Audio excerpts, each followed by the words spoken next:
नमस्कार, आप देख रहे हैं देश की बात और मैं हूं सुशील बहुगुणा। आखिरकार आज तीनों कृषि कानून जो है वो वापस हो गए। तीनों कृषि कानूनों की वापसी का जो बिल है संसद के दोनों सदनों में आज पास हो गया। कृषि मंत्री नरेंद्र सिंह तोमर ने पहले लोकसभा में और फिर राज्यसभा में यह बिल पेश किया। बिना चर्चा बिल दोनों ही सदनों में पास हो गया और इसे लेकर विपक्ष ने भारी हंगामा किया। विपक्ष का कहना था कि इस बिल पर भी चर्चा कराई जानी चाहिए ताकि सरकार के जो कृषि बिल हैं उनकी खामियां बताई जा सकें, उन पर बिल्कुल पारदर्शिता के साथ चर्चा हो सके, जैसे कि पहले भी इस तरह के बिलों पर होती रही है। लेकिन सरकार ने ये मांग नहीं मानी और इसके बाद सदन में काफी हंगामा हुआ। विपक्ष का यह भी कहना था कि किसानों के लिए न्यूनतम समर्थन मूल्य की गारंटी का कानून बने और आंदोलन के दौरान जिन किसानों की मृत्यु हुई है उनके परिजनों को मुआवजा दिया जाए। तो ये तीनों कृषि कानून जिस हंगामे के बीच आज पास हुए और विपक्ष ने इस दौरान क्या कहा, आइए जानते हैं। विधेयक पूरे स्थापित करता हूँ। क्या करना चाहते हैं ना, इसमें लिखा है कि कानून व्यवस्था एक बार जो सदस्य इसके पक्ष में आ गए, जो सदस्य विरोध में ना गए, मेरे विचार में निर्णय हवालों के पक्ष हुआ। सर ये सदन में आज नहीं, 2014 साल में 6 रिपील और 14 से ज्यादा बिल को रिपील किया गया सर, लेकिन उस समय चर्चा हुई थी। दुनिया का सबसे हठी प्रधानमंत्री झुका है और आज जो काले कानून आज उनको वापस ले लिया गया है। आगे एमएसपी है, फसलों के वाजिब दाम है, 10 साल पुराने ट्रैक्टर है, सीड बिल है, ये सारे सवाल है। और आगे प्रधानमंत्री ने माफी मांगी, इसका मतलब प्रधानमंत्री ने ये एक्सेप्ट किया कि उनकी गलती के कारण से 700 लोग मारे गए, उनकी गलती के कारण से ये जो पूरा आंदोलन हुआ है।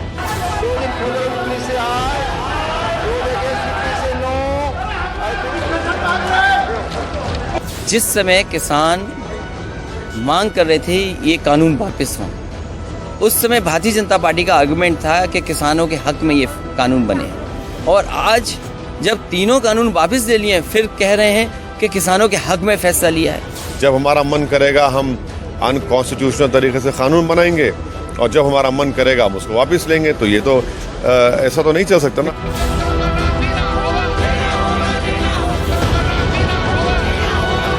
मैं इन लोगों का उद्देश्य क्या है, व्हाट इज योर इंटेंशन, ये मैं क्वेश्चन करना चाहता हूँ।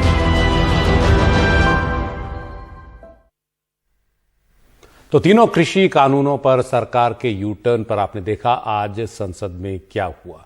अब किसानों के आगे, किसान नेताओं के आगे क्या चुनौती है, आगे वो क्या करने जा रहे हैं, इस सब पर बातचीत करने के लिए हमारे साथ हैं संयुक्त किसान मोर्चा के समन्वय समिति के सदस्य योगेंद्र यादव जी। योगेंद्र जी, आपका बहुत बहुत स्वागत है।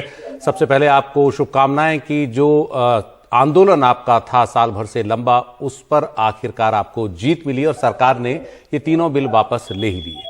अब सरकार बिल वापस लेते वक्त इन बिल की कुछ खूबियों की बात कर रही थी कि इसमें कई खूबियां थी, लेकिन वो किसानों को समझा नहीं पाई, कुछ किसानों को समझा नहीं पाई, सरकार ने बात जोर देकर कही।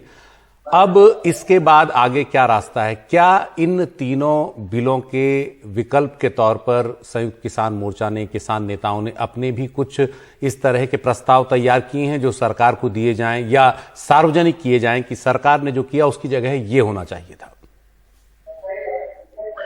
सुशील भाई, पहले तो मैं ये कहना चाहूंगा कि गलत बिल गलत इरादे से लाए गए, गलत समय पर लाए गए, गलत प्रभाव वाले बिल को अंततः गलत तरीके से गलत भाषा में वापस लिया गया। सब कुछ ही गलत है इसका, और आज जो हुआ वो भी बहुत गलत था। यानी कि सरकार ने सदन में बहस नहीं होने दी, जैसे पास करते समय राज्यसभा में नहीं होने दी थी वोटिंग, अब फेल करते समय भी कोई बहस नहीं होनी थी। मतलब इतने बड़े हैं, ऐतिहासिक हैं, लेकिन चर्चा ना हो संसद में इस पे। और आपने तो सुशील भाई ये भी देखा होगा किस भाषा में सरकार ने प्रस्ताव बनाया है। जो बिल की प्रस्तावना है वो कहती है सरकार किसानों के लिए बड़े भले के काम कर रही है, ये तीनों बिल बहुत ही शानदार थे, इससे किसानों का कितना भला होना था, इसको तो देश सब कमेटियों ने हाँ की थी और इसे रद्द किया जाता है। अरे भाई कारण तो बता दो, अगर इतना शानदार था तो क्यों रद्द कर रहे हो? ये भी कोई कारण पता नहीं लगता। तो जो भी हो, लेकिन एक बात तय है कि किसान को निजात मिली इन बिलों से, ये अपने आप में बहुत बड़ी बात है, इसका स्वागत होना चाहिए। आगे की बात, आगे के लिए किसानों ने प्रधानमंत्री को चिट्ठी लिखी है। हमने 6 ऐसे मुद्दे गिनाए हैं जो कि जिन पर अभी भी हमें सरकार की तरफ से कोई जवाब नहीं मिला है। 3 मुद्दे वो जो हैं जो हमने पहले दिन से टेबल पे रखे थे, यानी कि एमएसपी, बिजली और पराली के बिल, जिसमें सबसे बड़ा सवाल है एमएसपी का, क्योंकि किसान ने पहले दिन से कहा था सरकार को कि भाई जो आप हमें दे रहे हैं, आप जो जबरदस्ती की गिफ्ट हमें दे रहे हैं वो तो आप वापस ले लीजिए और इसके बदले आप हमें वो गिफ्ट दीजिए जो हम अपने मुंह से मांग रहे हैं, यानी कि एमएसपी। उस पे सरकार से कोई जवाब नहीं मिला है। इसके अलावा 3 और मुद्दों का हमने जिक्र किया है जो कि किसी भी आंदोलन के तात्कालिक मुद्दे होते हैं। पहला, जो केसेस बने हैं उसका, दूसरा, जो हमारे शहीद हुए हैं उनके मुआवजे पुनर्वास के बारे में, और तीसरा, ये जो लखीमपुर कांड वाला है। अभी तक हमें सरकार से कोई जवाब नहीं मिला है, इसलिए संयुक्त किसान मोर्चा में हम आज संसद के द्वारा खारिज किए जाने का स्वागत करते हुए सरकार से उम्मीद कर रहे हैं कि बाकी चीजों पर भी जवाब मिलेगा और जैसे ही संतोषजनक जवाब मिलता है हम उठ के जाना चाहते हैं, इसमें कोई संदेह ही नहीं है। भाई यहां बैठने की कोई हमारी नियत थोड़ी है, लेकिन संतोषजनक जवाब मिले। अभी तक तो जवाब ही नहीं मिला है। ये जो 3 कृषि कानून वापस किए गए, क्या इसके बदले में आपको कुछ नए कानून चाहिए जो आपने तैयार किए हों? और दूसरा सवाल कि न्यूनतम समर्थन मूल्य की गारंटी का जो सवाल है, तो सरकार के समर्थक कह रहे हैं कि ये एक तरह से खजाना है उस पर बहुत बड़ा बोझ पड़ेगा, सरकार ऐसा बोझ नहीं झेल सकती और ये आर्थिक तौर पर भी समझदारी भरा नहीं होगा। इस तर्क पर आपका क्या जवाब है?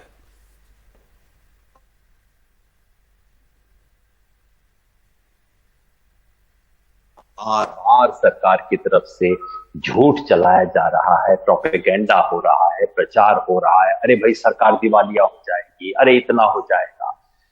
मैं इस पर कुछ बात स्पष्ट कर दूं। पहली तो ये कि हमारी मांग है क्या। जब हम कहते हैं न्यूनतम समर्थन मूल्य की कानूनी गारंटी, तो हम चाहते हैं नंबर 1 न्यूनतम समर्थन मूल्य जो कि आज भी घोषित हो रहा है, हम चाहते हैं वो केवल एक सरकारी घोषणा ना रहे, वो एक कानूनी अधिकार बने।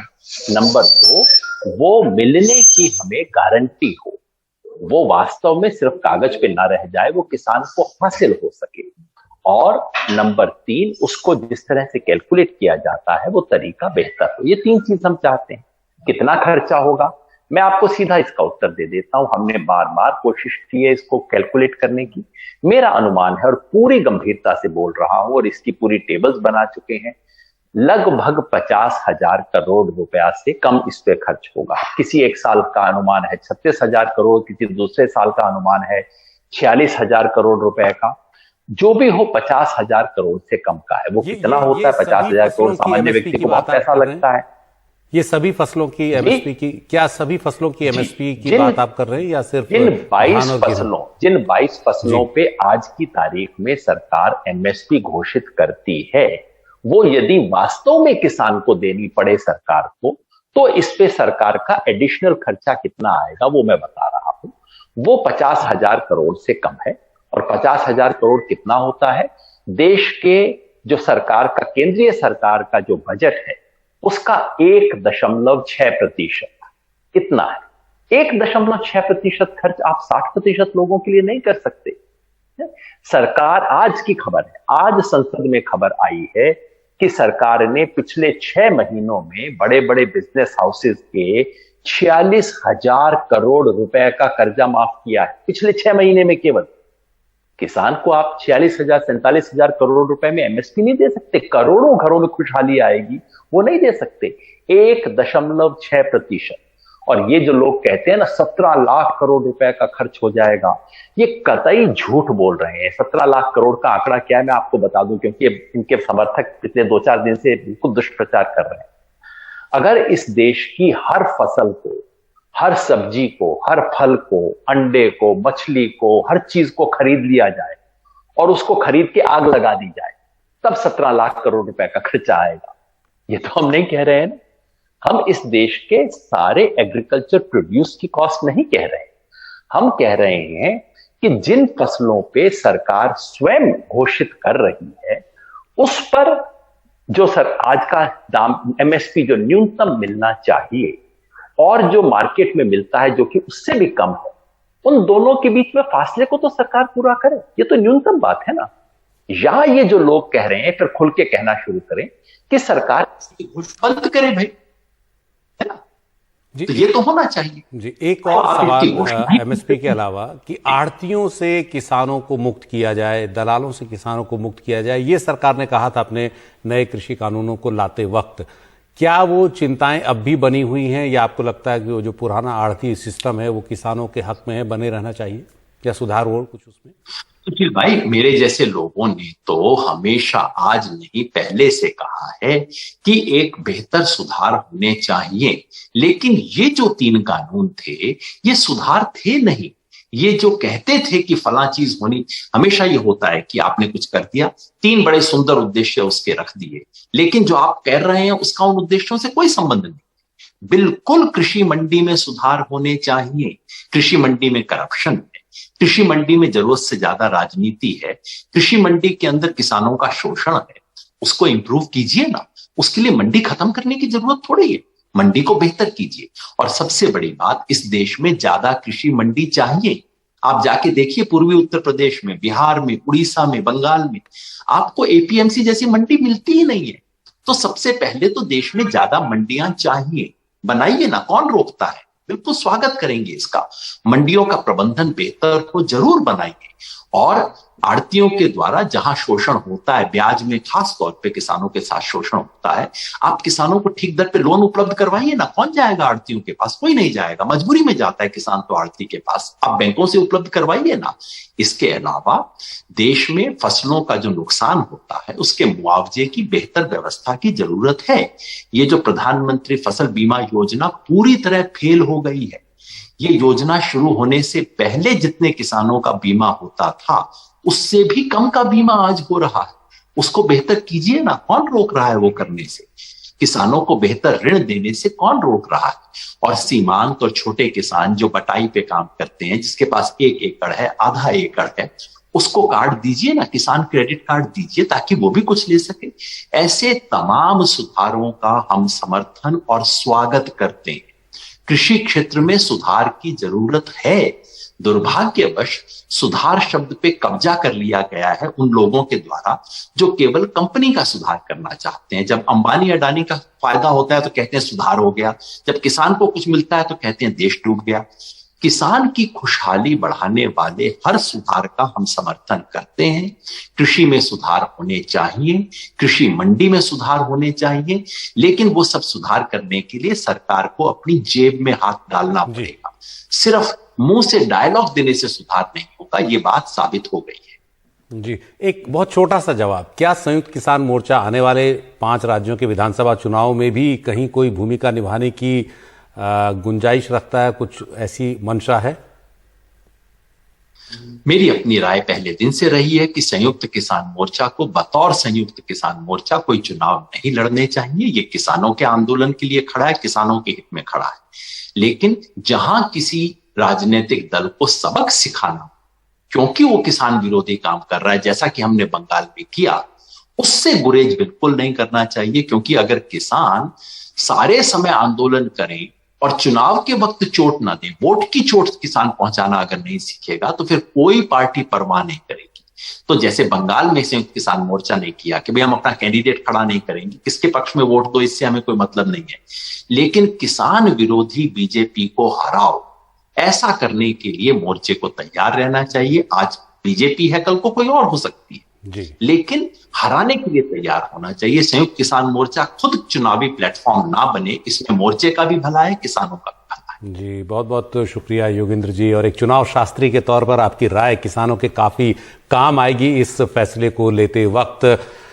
वक्त है अब एक ब्रेक का, और ब्रेक के बाद देखेंगे किस तरह सरकारी नौकरी दिलवाने का गोरख धंधा करते हैं गैंग।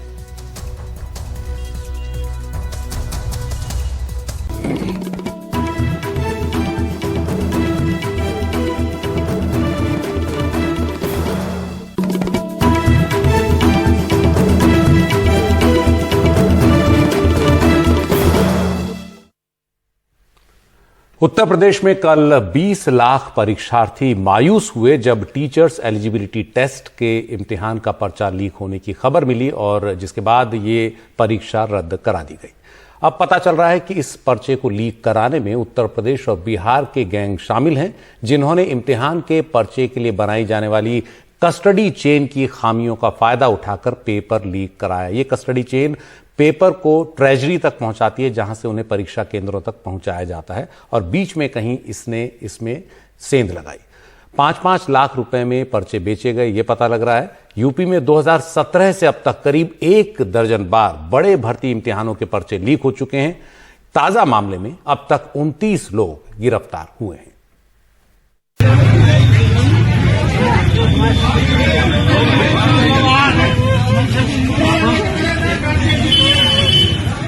देश के कोने कोने से इम्तिहान देने यूपी आए 20 लाख लोग पर्चा लीक होने के बाद कुछ आंसुओं से रोए तो कुछ का दिल रोता रहा। प्रयागराज की इसी इमारत से तय होता है कि पर्चा कौन बनाएगा, क्या बनेगा, कौन सी एजेंसी उन्हें जिलों में पहुंचाएगी। पर्चा बनने से ट्रेजरी तक पहुंचने तक के बीच की चेन में सेंध लगा के यह लीक किया गया।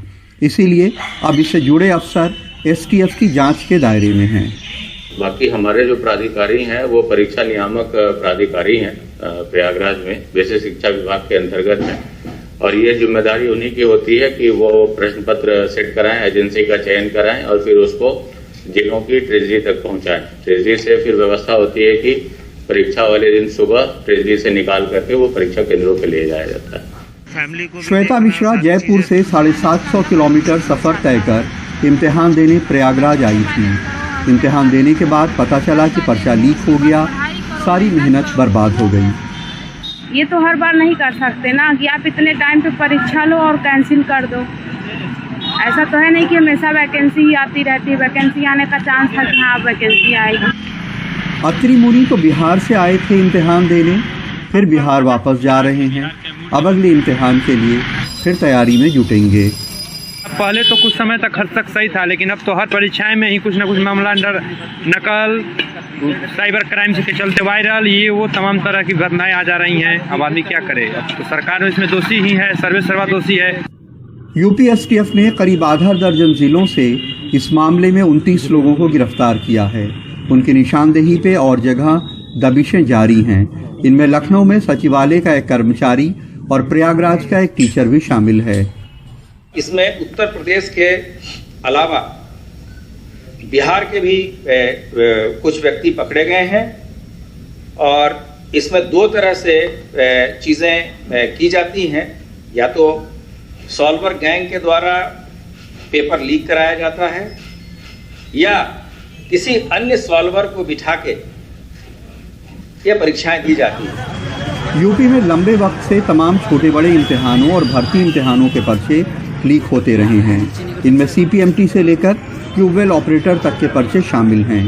2017 से अब तक करीब 1 दर्जन बार पर्चे लीक हो चुके हैं। 2017 में सब इंस्पेक्टर भर्ती का पर्चा, 2018 में यूपी लोक सेवा आयोग की LT ग्रेड का पर्चा, 2018 में PCS मेंस इम्तिहान का पर्चा, 2018 में पावर कॉरपोरेशन में भर्ती का पर्चा, 2018 में पुलिस भर्ती इम्तिहान का पर्चा, 2018 में अधीनस्थ सेवा भर्ती का पर्चा, 2018 में स्वास्थ्य विभाग प्रमोशन इम्तिहान का पर्चा, 2018 में ट्यूबवेल ऑपरेटर भर्ती का पर्चा, 2018 में सिपाही भर्ती इम्तिहान का पर्चा और अब 2021 में TT इम्तिहान का पर्चा। विपक्ष इसे लेकर सरकार पे हमलावर है। ये भारतीय जनता पार्टी की सरकार में लगातार इसी तरह पेपर लीक हो रहे हैं। इसी तरीके से परीक्षाएं नहीं हो पा रही हैं। आने वाले समय में यही बेरोजगार नौजवान भारतीय जनता पार्टी के खिलाफ मतदान करेंगे और भारतीय जनता पार्टी का सफाया होगा। कुछ लोगों की करतूतों से 20 लाख लोग रो दिए और ये पर्चा लीक होने की घटनाएं बार बार होती हैं। यूपी के बेरोजगारों को इंसाफ दिलाने के लिए इस सिस्टम का ठीक होना बेइंतहा ज़रूरी है। प्रयागराज में नितिन गुप्ता और विनीत कुमार वर्मा के साथ कमाल खान, NDTV इंडिया। तो कोविड के इस नए वेरिएंट को लेकर कितनी चिंता है ये सब जगह दिख रहा है और इसीलिए विदेशों से जो लोग आ रहे हैं उनकी और भी सख्ती से जांच होने की बात अब हो रही है। इस बीच मुंबई से के करीब डोंबिवली में दक्षिण अफ्रीका से लौटा एक शख्स कोविड पॉजिटिव मिला। मुंबई से नजदीक भिवंडी के वृद्धाश्रम में 67 लोग कोरोना पॉजिटिव हुए हैं। मुंबई के नजदीक भिवंडी के वृद्धाश्रम में 67 लोग कोरोना पॉजिटिव पाए गए हैं। इनमें से 62 लोग कोविड वैक्सीन की दोनों डोज ले चुके थे। सभी ठाणे जिला अस्पताल में भर्ती हैं।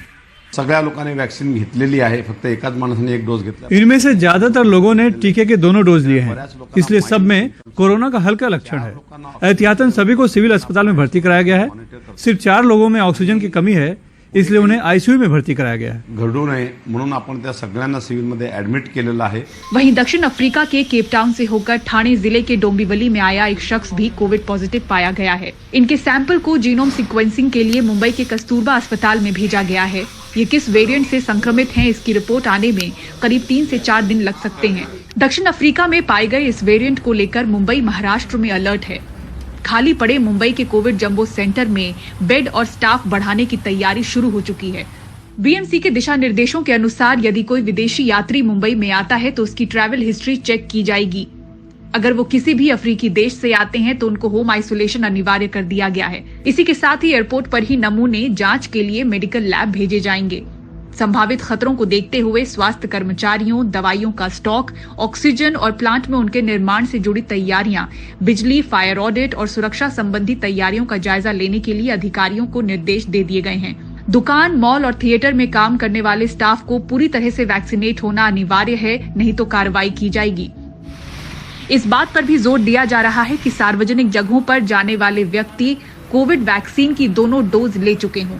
30 म्यूटेशन स्पाइक प्रोटीन में हो चुके हैं और उसका वायरुलेंस डेल्टा से भी ज़्यादा है।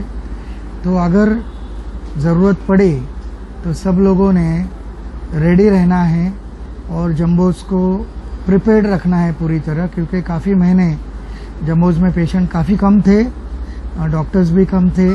तो आज सुबह से हम उसी पे काम कर रहे हैं और हम पूरी तैयारी बीकेसी की 2500 बेड की कुछ दिनों में कर देंगे। सारे इंटरनेशनल पैसेंजर्स का स्क्रीनिंग हो रहा है, टेस्टिंग हो रहा है और इन 8 देशों के लोगों को तो कंपलसरी क्वारंटाइन रखने के इंस्ट्रक्शंस महानगर पालिका दे चुकी है। इस नए वेरिएंट ओमिक्रॉन से जुड़े संभावित खतरों को देखते हुए महाराष्ट्र सरकार लगातार कई अहम बैठकें कर रही है। साफ किया गया है कि महाराष्ट्र में अगर एक बार फिर से लॉकडाउन नहीं लगने देना है तो कोरोना से संबंधित नियमों का सख्ती से पालन करना ही होगा। मुंबई से पूजा भारद्वाज, एनडीटीवी इंडिया के लिए। सरकारी महकमों में कई बार कितनी कोताही बरती जाती है, इसका एक उदाहरण बेंगलुरु में दिखा, जहां के एक ईएसआई अस्पताल में करीब 1.25 साल बाद 2 शव मिले। ये दोनों ही शव 2 कोरोना संक्रमितों के थे और खास बात यह है कि महानगर पालिका इनके परिवार वालों को कह चुकी थी कि उनका अंतिम संस्कार हो गया है। कोविड के 2 मरीजों के शवों के साथ लापरवाही का एक संगीन मामला। परिवार वाले परेशान हैं। उन शवों का अंतिम संस्कार उन्हें करना है जिनके अंतिम संस्कार की पुष्टि महानगर पालिका ने तकरीबन 1.25 साल पहले ही कर दी थी।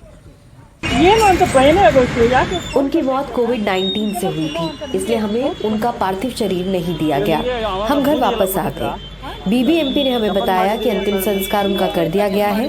15 महीनों बाद अब बीबीएमपी की तरफ से कॉल आया था और बताया गया कि उनका अंतिम संस्कार नहीं हुआ।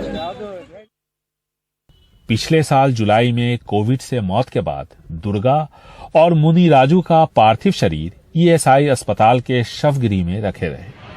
साफ सफाई के दौरान पिछले हफ्ते इनका पता चला। हड़कंप मचा तो ईएसआई ने जांच के आदेश दिए, लेकिन परिवार वालों को अब भी यकीन नहीं हो रहा। इन्होंने कहा है कि आगे का सारा काम ये ही लोग देख लेंगे। अब जब तक ये खत्म नहीं होता हम यहीं रहेंगे। हमारे लिए शव को ले जाने के लिए कुछ नहीं बचा है, ऐसा कह रहे हैं। हमारे दूसरे रिश्तेदार भी यहाँ आ रहे हैं। इन लोगों की लापरवाही से हम बहुत दुखी हैं। हमें न्याय चाहिए। शव गल चुके हैं।